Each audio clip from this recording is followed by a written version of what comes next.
Bismillahirrahmanirrahim. Welcome to Ali's Biology. In this video, we will discuss about the gaseous exchange in the human beings.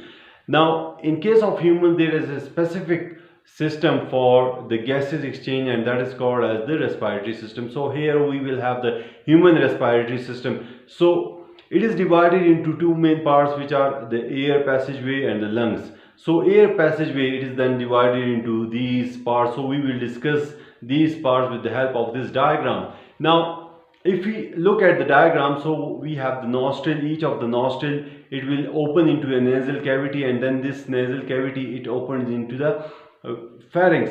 So external layers, they are also called nostrils here. So nasal cavity and then the pharynx.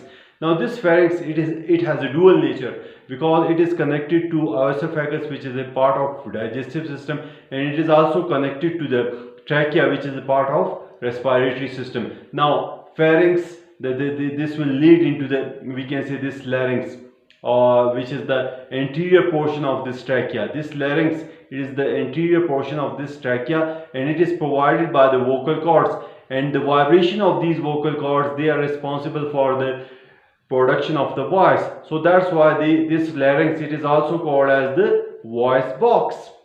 Okay, now if we talk about this, we can see trachea and these bronchi.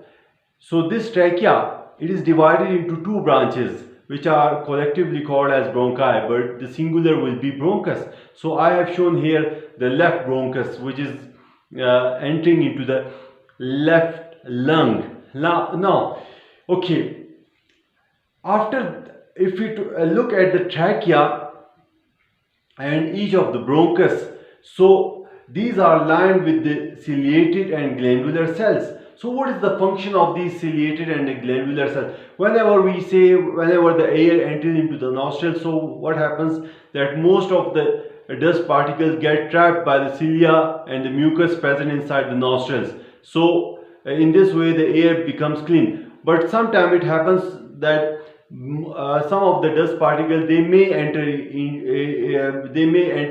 into the pharynx, and then we can see the trachea and then even the bronchi. So these trachea and bronchi, they are lined with ciliated and glandular cells. So basically these glandular cells, they secrete the mucus, so that the dust particles which are present in the air, they must be trapped here. And these ciliated, we can say, cells, they possess the cilia. So the upward movement of these cilia, they will propel or they will project the, we can say, the dust particles which are being trapped by the mucus in the upward direction, so that these, we can say, dust particles along with the mucus, they might be swallowed by the person, or they may be taken out.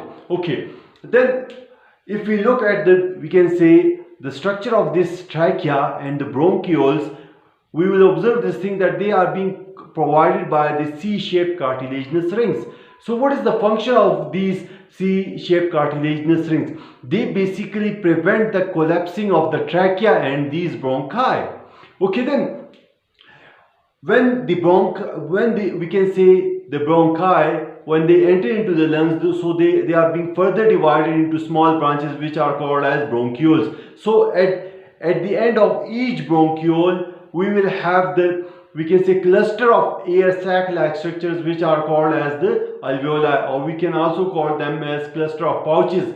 So these alveoli, they are richly surrounded by the blood capillaries. So what will happen when the deoxygenated blood, it comes from the heart through pulmonary artery into the lungs? So what will happen, that here we can say that carbon dioxide will be released, and we can say then we can say oxygenated blood, when the blood becomes oxygenated over here, so it will be carried to the left atrium of the heart through the pulmonary vein. In this way, that we can say the blood, it gets oxygenated, and then that oxygenated blood, it is carried to all parts of the human body, all cells of the body, all tissues of the body. So over there, what will happen, that then inside each of the cellular respiration will take place. Means that the food which is present in the, we can say, each of the cell, that will be broken down with the help of the, we can say,